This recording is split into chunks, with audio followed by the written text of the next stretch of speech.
Good evening. हम लोग start करने जा रहे हैं AITS 03 का फिजिक्स का पोर्शन। हम लोग डील करेंगे heat transfer and KTG, heat transfer and KTG, motion in a plane sir discuss करेंगे आपसे। पहला क्वेश्चन क्या है, shown below the black body radiation curve at temperature T1 and T2 and T2 is greater than T1, which of the following plot is correct, which of the following plot is correct. इसके लिए हम लोग क्या पढ़े हैं भाई, इसके लिए हम लोग पढ़े हैं वेन डिस्प्लेसमेंट लॉ। क्या पढ़े हैं? वेन डिस्प्लेसमेंट लॉ, याद है? When displacement law, when displacement law में क्या पढ़े थे? अगर आपका इंटेंसिटी ऑफ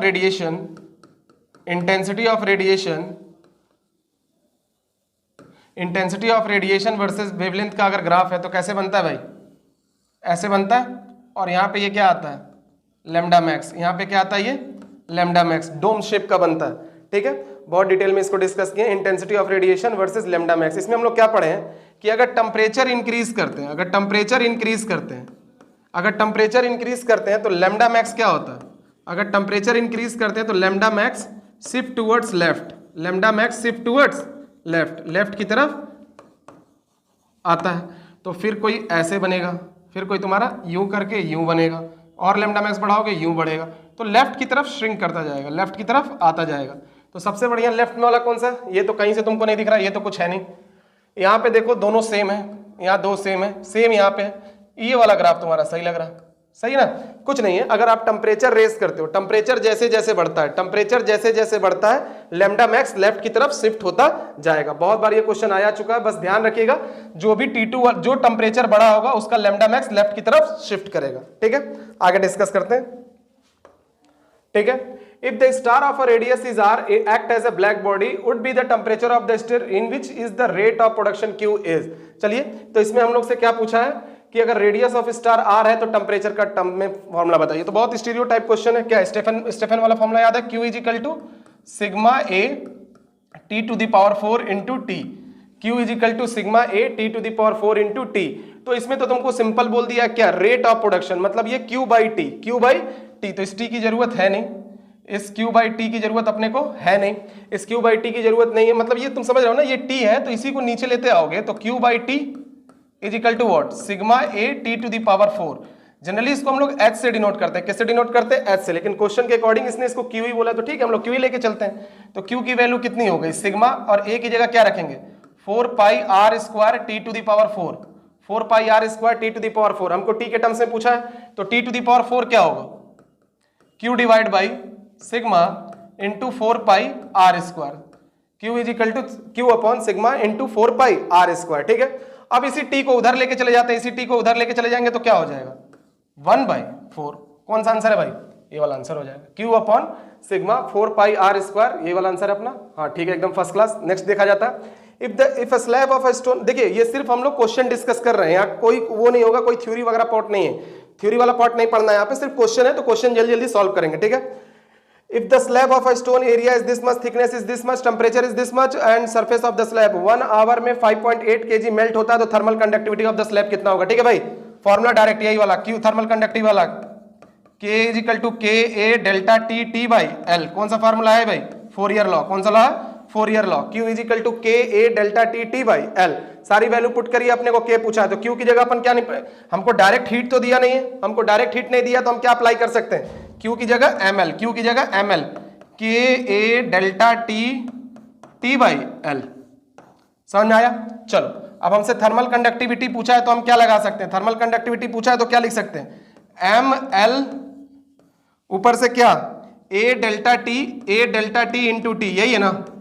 चल भाई, मास की वैल्यू बताओ। मास की वैल्यू अगर होगा तो कितना होगा? 4.8। मास की वैल्यू कितना दिया आपने को? 4.8। लेटेंट हीट की वैल्यू कितना दिया आपको? 3.36 into 10 to the power 5, 3.36 into 10 to the power 5। ठीक है, लेंथ की वैल्यू कितना दिया? थिकनेस के टर्म्स में दिया होगा कितना? 0.1। एरिया अपने को कितना दिया है?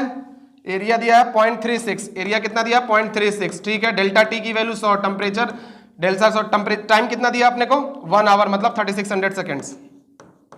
ठीक है, यही है। अब सॉल्व कीजिए, अब इसको सॉल्व करना पड़ेगा आपको। सबसे बढ़िया, हम तो अपना तरीका आपको कई बार बता चुके हैं, क्या करना चाहिए आपको? पावर में चीजों को हटा देना चाहिए। पावर में चीजों को हटाइए, बहुत आसान हो जाता है। अगर यहां से 1 पॉइंट ले, यहां से 2 पॉइंट ले और यहां से 1 पॉइंट ले तो मेरे ख्याल से ये 5 की जगह कट जाएगा, 5 कुछ रहेगा नहीं। समझे क्या किए?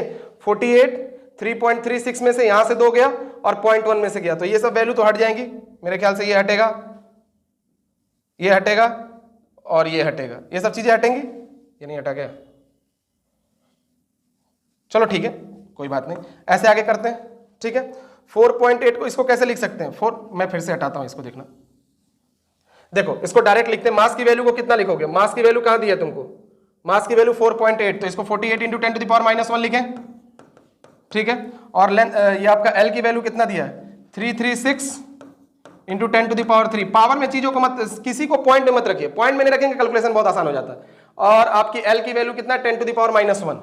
10 टू द पावर, देखिए कैलकुलेशन तो अपना पार्ट है, आपको जैसा आता है वैसा करो। मेरे लिए सबसे बढ़िया क्या होता है, पावर में चीजों को रखिए, पावर में रखेंगे तो पावर आसानी से कटता है। ठीक है, अब क्या हो गया भाई, आपका क्या हो गया? एरिया दिया है तो एरिया कितना होगा? 36 इंटू 10 टू द पावर -2।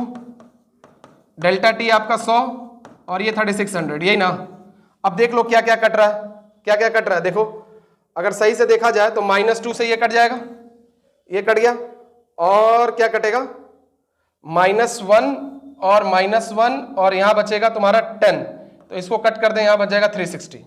ठीक, तो बचा क्या अपना overall? 48 into 336, 48 into 336 divide by 36 divide by 360, यही ना। इसको आप सॉल्व करिएगा, 1.24 के आसपास आता है। ठीक है, आगे बढ़ते हैं। नेक्स्ट क्वेश्चन क्या है? अगर power radiated by black body is P, maximum energy of a wavelength is lambda naught. अगर टेम्परेचर आपका now change to 3 time maximum energy and wavelength become this much, power will be nP, the value of n is. बहुत ही आसान question है यार, बहुत ही आसान क्वेश्चन है, कई बार डिस्कस हो चुका। तुमसे क्या पूछ रहा है? किसका किसका रिलेशन है? लैम्डा और पी का। लैम्डा और पी का क्या रिलेशन बताया तुमको? लैम्डा और पी का बताओ। लैम्डा और पी में रिलेशन तुमको क्या बताया? P2 by P1 is equal to, P2 by P1 is equal to lambda 1 by lambda to the power 4, क्योंकि lambda m inversely lambda max t is equal to constant होता है, तो lambda max inversely proportional to t हो जाएगा कि नहीं हो जाएगा?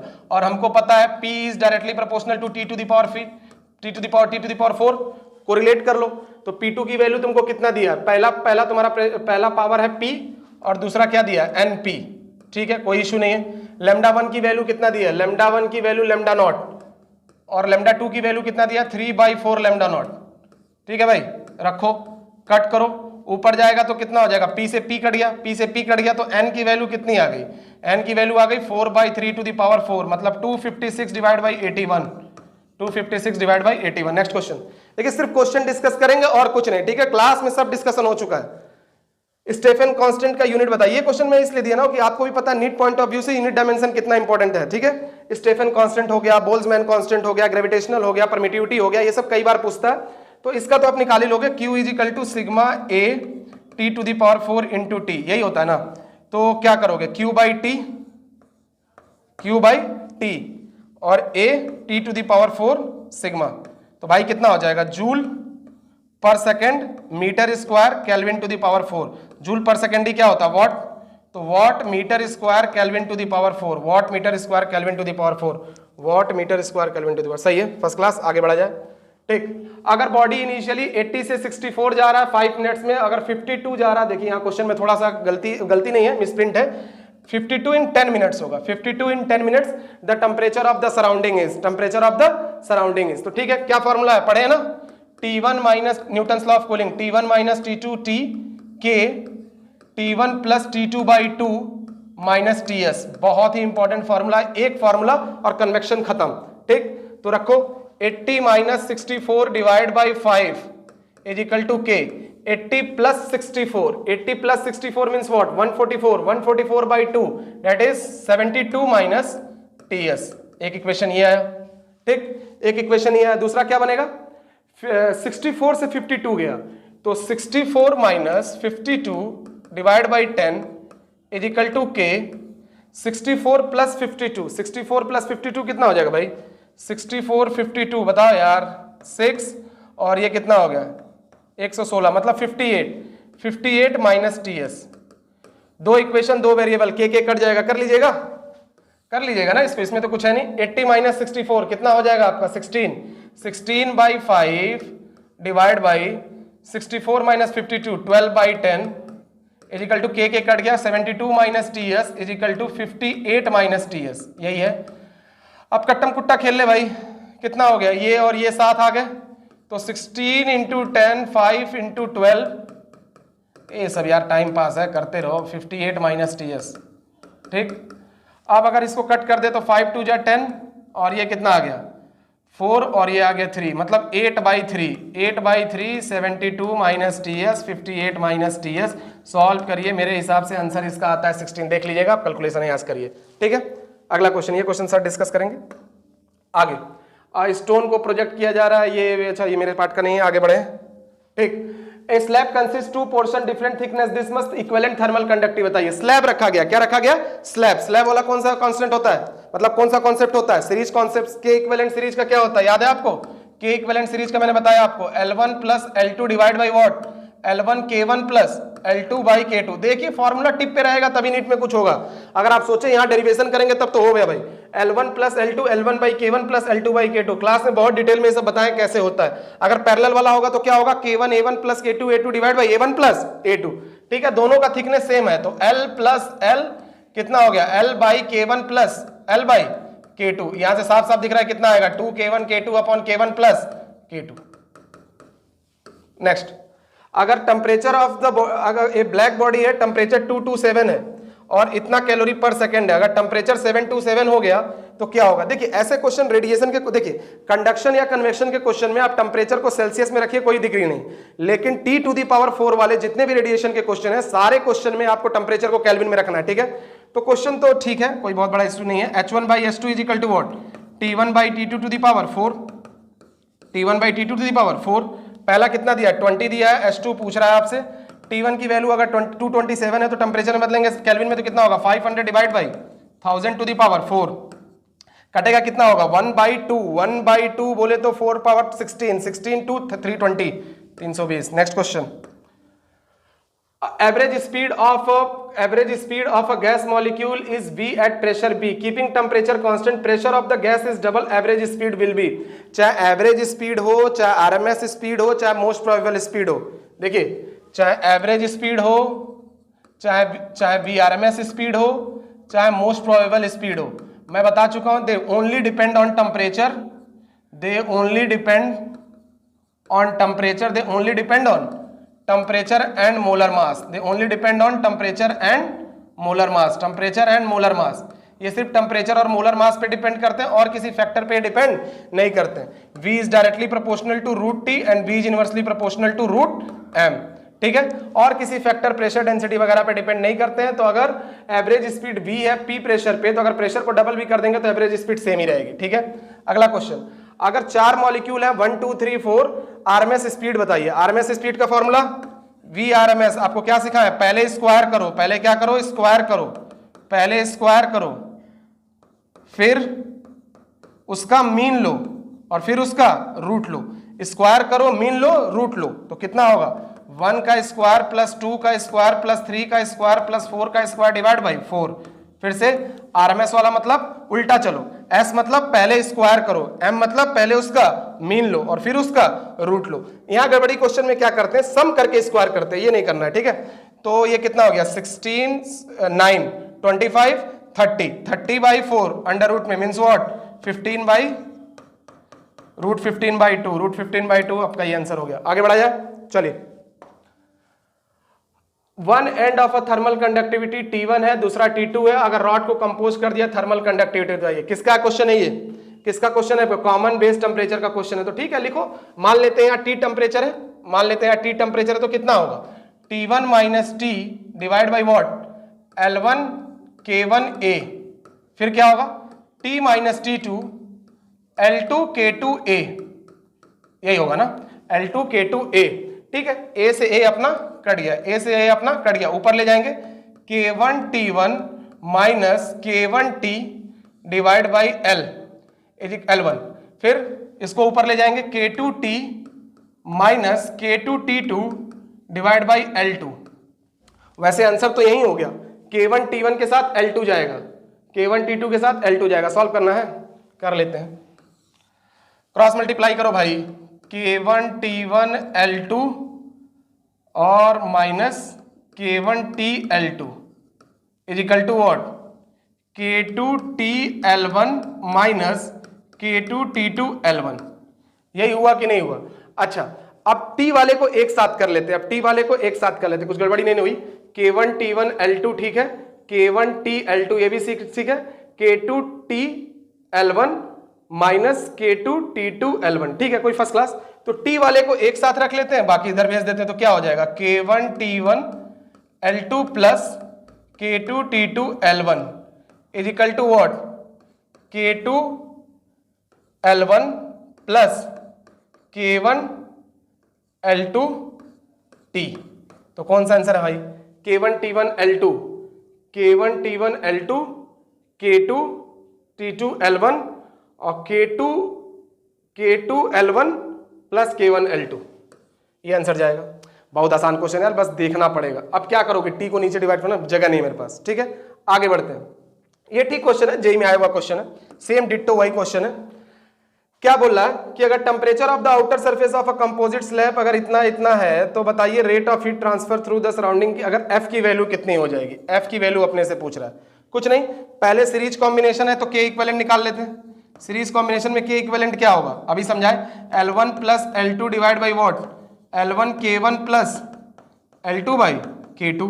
रखो, कितना आएगा? x plus 4x divide by x by k plus 2x divide by 4x ना, 4x डिवाइड बाई 2k। अच्छा, कितना हो जाएगा? 5 ऊपर गया, x तो निपट गया, ये 5x और यहाँ से कट गया 2, तो 5/3। के इक्विवेलेंट की वैल्यू कितनी आ गई? 5/3k। के इक्विवेलेंट की वैल्यू कितनी आ गई? 5/3k। के इक्विवेलेंट की वैल्यू आ गई 5/3k। वैसे ये हमको जरूरत पड़ेगा क्या? मेरे ख्याल से इसकी जरूरत नहीं पड़ेगी। अच्छा, इसकी तो जरूरत ही नहीं है यार, चलो कोई बात नहीं, सीख गए तो कैसे निकालना। अच्छा, अगर यहां से हमसे टेम्परेचर ऑफ द पूछा है तो कैसे निकालेंगे? कॉमन टेम्परेचर इसको T मान लेते हैं, जैसे अभी ये वाला क्वेश्चन किए थे। तो क्या लिखोगे बोलो तो?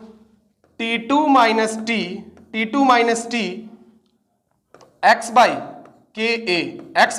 के ए, और यहां क्या लिखेंगे? T minus T2 divide by what? 4x divide by 2ka। मेरे ख्याल से यही है। तो x बाई के ए कट गया और ये 2 से 2 कट गया, 4 से 2 कट गया, तो कितना आएगा? 2t2 minus 2t minus T2, सही है। तो कितना आ गया भाई? T2 माइनस T, उसके बाद T माइनस T1 होगा ना, यहाँ T1 होगा, T1 सॉरी, T1 हो गया, तो ये T माइनस T1 हो गया, T माइनस T1, तो कितना हो गया? 2t2 plus T1 is equal to 3t। तो T की वैल्यू कितनी आ गई भाई? 2t2 plus T1 divide by 3। यहां से कॉमन टेम्परेचर आ गया, T की वैल्यू कितनी आ गई? 2t2 plus T1 by 3। अब किसी से भी हीट ट्रांसफर लगा लो, चाहे यहां से लगा लो चाहे यहां से लगा लो। कहां से लगाना चाहोगे? इधर से लगा लो, क्योंकि बस एक ही है। तो T2 माइनस T और क्या हो जाएगा? x बाई के ए। अब क्या करना है यार? ये T को उठा के डिट्टो यहां रख देना है, इस T को उठा के यहां डिट्टो रख देना है। आप देखोगे इस वाले इक्वेशन में F की जगह बस 1/3 एक्स्ट्रा आएगा, साफ साफ दिख भी रहा है। ये इधर रखेंगे तो कितना हो जाएगा? 3t2 माइनस 2t2, कितना हो गया? T2 माइनस T1, नीचे कितना रहेगा? 1/3, ठीक है कि नहीं? ये अपना आंसर हो गया। आगे बढ़ा जाए। Next, which of the following process depend on gravity? Convection. Buoyancy force and gravitational force depend on convection. Buoyancy force and gravitational force किस पे डिपेंड करता है? कन्वेक्शन पे। कंडक्शन में क्या होता है? कंडक्शन किस में होता है? Conduction generally occurs in solids, convection generally occurs in liquids. और ये आपका क्या हो गया? Radiation does not require any medium for their propagation. For conduction we have what? Conduction के लिए हमें फोरियर लॉ है, क्या है? Q is equal to KA delta T by L, ठीक। For convection we have Newton's law of cooling, क्या होता है? T1 minus T2 by T is equal to K T1 plus T2 by 2 minus TS। सारे फॉर्मूले पे question आपको दिए हैं। और रेडिएशन पे क्या होता है अपना? Stefan Boltzmann law, Q is equal to what? Sigma A T to the power 4 into T। और Q by T rate of heat transfer होता है या पावर होता है, ठीक है। अगला, अगर नंबर ऑफ कोलिजन पर सेकंड ऑफ द वॉल कितना होगा सेम टेम्परेचर एंड वॉल्यूम पे? नंबर ऑफ कोलिजन, अच्छा नंबर ऑफ कोलिजन किस पे प्रोपोर्शनल होता है? नंबर ऑफ कोलिजन जो होता है वो डायरेक्टली प्रोपोर्शनल होता है आरएमएस स्पीड पे या एवरेज स्पीड पे। डायरेक्टली प्रोपोर्शनल होता है आरएमएस स्पीड पे, और वी आरएमएस क्या होता है, inversely proportional to root m. तो ठीक, तो इसका मतलब number of collision n1/n2 is equal to what, under root m2/m1। कोई दिक्कत, कोई समस्या, कोई परेशानी, कोई कष्ट, कोई पीड़ा नहीं ना भाई। तो n1/n2 नंबर ऑफ कोलिजन, तो नंबर ऑफ कोलिजन अपने को किसका निकालना है, नंबर ऑफ कोलिजन अपने को निकालना है हीलियम का और ऑक्सीजन का। तो मोलर मास ऑफ ऑक्सीजन कितना होगा 32, 32, और आपका हीलियम का कितना हो जाएगा 4, 8, अंडर रूट 8 बोले तो कितना 2√2। कौन सा आंसर है भाई, 2:2:1। आगे बढ़े, नेक्स्ट डिग्री ऑफ फ्रीडम बताइए, CP/CV। CP/CV क्या होता है, बहुत इंपॉर्टेंट फॉर्मूला 1+2/F, 1+2/F कैसे आता है पता है ना। CP की फॉर्मूला बोलो, CP की फॉर्मूला होगा F/2 + 1R, या इसको क्या लिख सकते हैं R gamma upon gamma minus 1। CV का फॉर्मूला क्या होता है F/2R, और you can say R upon gamma minus 1, यही होता है ना। CP/CV करिए, आएगा 1+2/F, और F क्या होता है degree of freedom. Monoatomic, diatomic, polyatomic. Monoatomic का 3, डाई एटॉमिक का 5, पॉली एटॉमिक का 6, डिपेंडिंग कि इसमें कोई भी वाइब्रेशनल मोड को कंसीडर नहीं किया। अगर वाइब्रेशनल मोड को कंसीडर करेंगे तो +2 ऐड कर देंगे, ठीक है ना भाई। अब क्या हो रहा है, मिक्सचर बेस्ड क्वेश्चन है, गामा मिक्स। अच्छा देखो, CV मिक्सचर निकालना होता है, तो CV मिक्सचर निकालना हो तो क्या करते हैं, N1CV1 + N2CV2 divide by N1 + N2। अगर CP मिक्स निकालना हो तो क्या करते हैं, N1CP1 + N2CP2 divide by N1 + N2। Gamma mix के लिए लोग यही करते हैं, गामा मिक्स के लिए N1 gamma 1 + N2 gamma 2 upon N1 + N2 नहीं। गामा मिक्स जब भी निकालना होगा आपको, आप करोगे CP mix divide by what, CV mix, CP mix divide by CV mix. अच्छा, सब दिया आपने को, N1 की वैल्यू भी 1 मोल है, N1 भी 1 मोल है, N2 भी कितना है 1 मोल। हमको क्या चाहिए, CV1 CV2 CP1 CP2। Formula मैं लिख चुका हूं ऊपर। अगर मुझे CV1 चाहिए और CV2 चाहिए, या CP1 चाहिए या CP2 चाहिए, बात समझ में आ रही है कि नहीं। CP1 पहला क्या है, मोनो एटॉमिक। मोनो एटॉमिक के लिए CV कितना होगा F/2R, दैट इज 3/2R, और डायटॉमिक के लिए कितना हो जाएगा 5/2R। यहां कितना होगा CP 5/2R 7/2R। पुट करिए, वैल्यू पुट करेंगे, मेरे ख्याल से 1.5 आएगा, देख लीजिएगा, बस पुट कर दीजिए, इसमें कई बार करा चुके हैं सब। आगे देखिए, pressure remain constant, what the temperature of RMS speed increases by 10%, the RMS speed at NTP is. ठीक है, हमको पता है VRMS is directly proportional to √T, VRMS is directly proportional to √T। अगर आरएमएस स्पीड बढ़ जा रही है 10%, अगर ये V है तो ये कितना हो जा रहा है 1.1 V, ठीक। और टेम्परेचर एक वाला है NTP पे 273, और इसको बोल रहा है T2 पूछ रहा है अपने से, ये कट गया, T2 अपने से बोल रहा है, ये कट गया, तो इसको स्क्वायर कर दो तो कितना हो जाएगा 273 इंटू 1.21, 273 से 1.21 डिवाइड मल्टीप्लाई कीजिए, आंसर आएगा केल्विन में, माइनस करिए 273 से, आंसर आपका आएगा 57.3। आगे, select the appropriate property of ideal gas, all molecule are infinitively small. ठीक है, there is no force of attraction between the molecules, molecule के बीच में किसी प्रकार का फोर्स ऑफ अट्रैक्शन नहीं होता है। They strictly obeys the ideal gas law, सारे के सारे सही हैं। देखिए, postulates of ideal gas equation आपको क्लियर होने चाहिए, सारे के सारे पोस्टुलेट्स क्या कह रहे थे कि किसी प्रकार का intermolecular force of attraction between the molecules नहीं होना चाहिए, आपका जो वॉल्यूम ऑफ द गैस होता है सिंगल मॉलिक्यूल का नेग्लेक्जिबल होना चाहिए, सिर्फ और सिर्फ इलास्टिक कोलिजन होना चाहिए, ये सब चीजें होती हैं, ध्यान रखिए, ऐसे क्वेश्चन बनते हैं। आगे, इलास्टिक कोलिजन होना चाहिए। अगर gas at a pressure P0 vessel, masses of the molecule और हाफ और वेलोसिटी डबल हो जा रही है तो P बताइए। ठीक है, क्या पढ़े हैं, kinetic gas equation 1/3 mn/v² RMS, यही फॉर्मूला है ना आइडियल गैस इक्वेशन के लिए। ठीक, तो अगर यहां से मैं देखता हूं, इनिशियल प्रेशर P0 दिया है और P पूछ रहा है, मास अगर पहले m है तो बोल रहा है आधा हो गया, तो कितना हो जाएगा m/2 ऊपर। अगर आरएमएस स्पीड v है तो बोल रहा है डबल हो जाएगा, तो 2v का स्क्वायर। ठीक है, m से m कट गया, v से v कट गया, यहाँ 1/4 1/4 P0/P कितना होगा 2, तो P की वैल्यू कितनी हो गई 2P0। कौन सा आंसर है भाई 2P0। Next, for an enclosure temperature 1000 kelvin lambda m, अगर 2000 केल्विन हो रहा है तो लैम्डा कितना हो जाएगा। वेन डिस्प्लेसमेंट लॉ क्या होता है, lambda m t is equal to constant, मतलब lambda t1 is equal to lambda 2 t2 क्या होगा पहले आपका लेमडा m है जब 1000 केल्विन है, तो आपका लेमडा 2 क्या होगा जब ये कितना हो जाए 2000 केल्विन, तो कितना हो जाएगा, ये कट गया, लेमडा 2 की वैल्यू कितनी हो गई, lambda m by 2, lambda m by 2। Next question, heat given to a body 1 degree, बहुत अच्छा क्वेश्चन है, ध्यान रखिएगा। 1 डिग्री, 1 डिग्री वाला क्या होता है, थर्मल कैपेसिटी या हीट कैपेसिटी, थर्मल कैपेसिटी या heat capacity. Specific heat capacity क्या होता है, होल बॉडी के लिए होता है, सेम चीज है, होल बॉडी के लिए होता है, ठीक है। और टेम्परेचर ग्रेडियंट क्या होता है, dt बाई dx, जैसे लिख रहा हूं ना, Q is equal to KA delta T T by L, तो टेम्परेचर ग्रेडियंट होता है, किसी चीज को उसके लेंथ से डिवाइड कर दो तो उसका ग्रेडियंट मिल जाता है। जैसे हम लोग पढ़ते हैं वहां पे F इज इक्वल टू नीटा है du बाई dx, तो du बाई dx क्या हो जाता है, विस्कस फोर्स में वेलोसिटी ग्रेडियंट। और आपका वाटर इक्विवेलेंट क्या होता है, कैलोरीमेट्री में पढ़ते हैं कि is that mass of water whose heat capacity is equal to heat capacity of a given body. इसका क्वेश्चन बहुत तगड़ा बनता, अभी तक नीट में आया नहीं, कई सारे क्वेश्चन हम क्लास में करा चुके हैं आपको, ठीक। और स्पेसिफिक हीट टेम्परेचर से किस तरह कोरिलेट होता है ये भी ध्यान रखिएगा।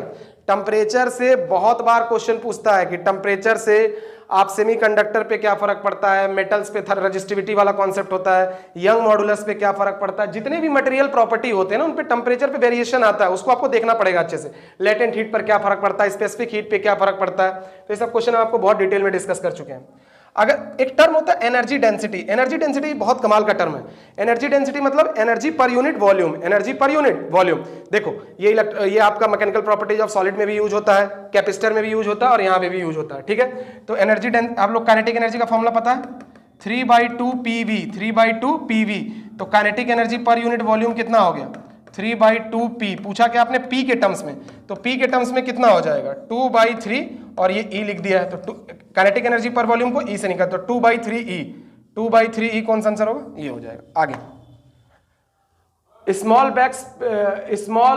A sample of a gas in a box eight P0 and T0, number of molecules double हो जा रहे हैं, काइनेटिक एनर्जी कांस्टेंट है, तो टेम्परेचर बताइए। अच्छा, बहुत अच्छा क्वेश्चन है यार।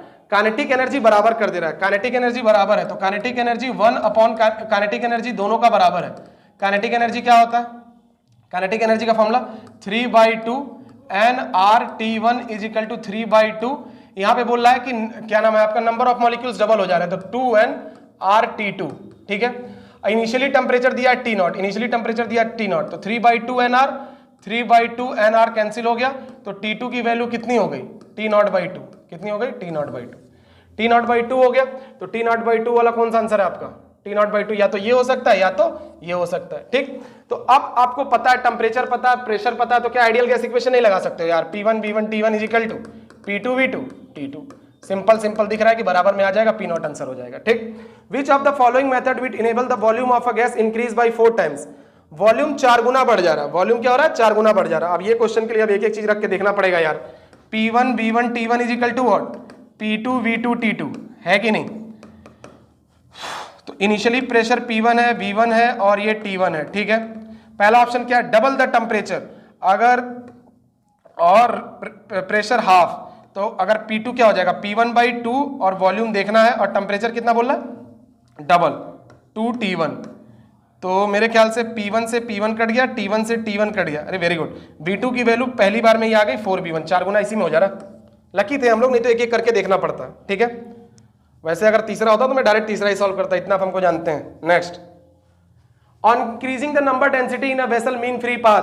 अब इस क्वेश्चन में भी डिस्कशन करना पड़ जाए तो तुम भी कहीं चलो, साथ में हमको भी ले चलना। अगर नंबर ऑफ डेंसिटी बढ़ जाएगी तो ऑब्वियस सी बात है मॉलिक्यूल्स जो होंगे पास आ जाएंगे, मॉलिक्यूल्स जो आ जाएंगे पास हो जाएंगे। और मीन फ्री पाथ क्या होता है, मीन फ्री पाथ होता है डिस्टेंस बिटवीन 2 सक्सेसिव कोलिजन, तो 2 कोलिजन के बीच का डिस्टेंस कम हो जाएगा, तो तुम्हारा क्या हो जाएगा, मीन फ्री पाथ डिक्रीज कर जाएगा।